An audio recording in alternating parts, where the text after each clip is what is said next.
All right, and so in this short video, I'm going to go over how to use power to calculate energy use and cost. All right, so if you remember from the previous video, power is energy time or energy divided by time. And if I want to know the formula for energy with some real simple algebra, I just multiply both sides by time, and I get energy is power times time. Okay, so these are two very important equations that we'll use. All right, so let's look at an example. So if I use a 100-watt lamp for 100 hours, how much energy do I use? So this is a 100-watt incandescent. So if I use this for 10 hours, how much energy do I use? Remember, energy is power times time. Real simple. The power use is 100 watts. The time is 100 hours. So the energy use is just 10,000 watt hours. Real straightforward. Just remember that watt hours is energy, whereas watts are power. Okay. So if I want to use if I replace my incandescent with a 25-watt CFL, so a CFL uses about a quarter of the power that an incandescent does, and an LED is the same. So if I use a different lower power lamp for the same amount of time, still 100 hours, how much energy do I use? Again, really straightforward. Power times time gives me energy. So this really simple calculation is why replacing your incandescents with CFLs or LEDs is a good idea, generally speaking. I'm using same amount of time, okay, 100 hours for each. This one actually generates just the same amount of light as this one does, and yet all I have to do is switch it out, and I'm reducing my energy use, right? So energy use by a factor of 4, right? So that's why using efficient lamps are important, all right? Let's do a furnace one. So if I burn a 10 CCF per hour, if I burn 10 CCFs per hour for 5 hours, right? So that's power use. How much energy do I use? Again, really straightforward. My energy is just my power, CCFs per hour times my time, 5 hours, 50 CCFs. Easy peasy. What about in BTUs?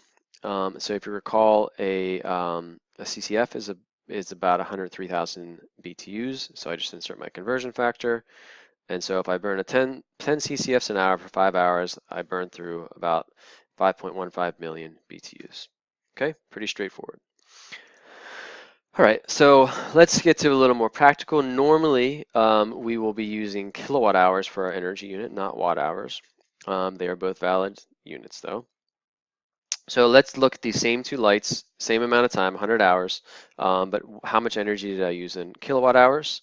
So again, we start with 10,000 watt hours and 2,500 watt hours, insert our conversion factor, so it's 10 kilowatt hours and 2.5 kilowatt hours. Okay, so this is what you'll normally see electrical energy measured in, because this is what you pay for on a utility bill, and this is what we'll deal with most of the time when we do electric energy calculations. We'll be dealing with kilowatt hours because that's tells you how much things cost. So how much would it cost to operate each of these lamps if you're paying 15 cents a kilowatt hour? Again, this is a really straightforward calculation. We're just going to multiply by our conversion factor, 15 cents per kilowatt hour on each, and we end up with these two lamps for 100 hours. One we're going to pay $1.50 for, one we're going to pay $3.75. Is the really important part about, for most people anyway, of replacing these inefficient lamps with a more efficient one. And that is, you are saving them money, real money. Now, this doesn't seem like a lot, right? So a little over $1. Okay, whoop-de-doo. Well, what if you have 40 lights in your house? So then all of a sudden you're saving $40, and that's only for 100 hours. You're probably using an average light around, let's say, probably close to 1,000 hours a year. So multiply this times a factor of 10. All of a sudden, you start talking real money, and all you have to do is change the light bulb. So this is kind of what most of our efforts here and our calculations are trying to get to, is determining the financial and the economic implications of your efficiency measures and other things like that. Okay, so if I burn this 10 CCFs an hour for 5 hours, how much does it cost? Again, we determined that was 50 CCFs, right? So 10 CCFs an hour, 5 hours, 50 CCFs, and that's going to cost me $75. All right, so these types of equations and calculations are going to be required throughout the course. And actually, if you're in the energy field, the type of calculation, figuring out how much different appliances, how much lamps, how much different things cost based on their power use and the amount of time that you use them for. This is something that you'll do as an energy professional all the time. And so I want to make sure that you understand these basic concepts that are really, really important in the energy field.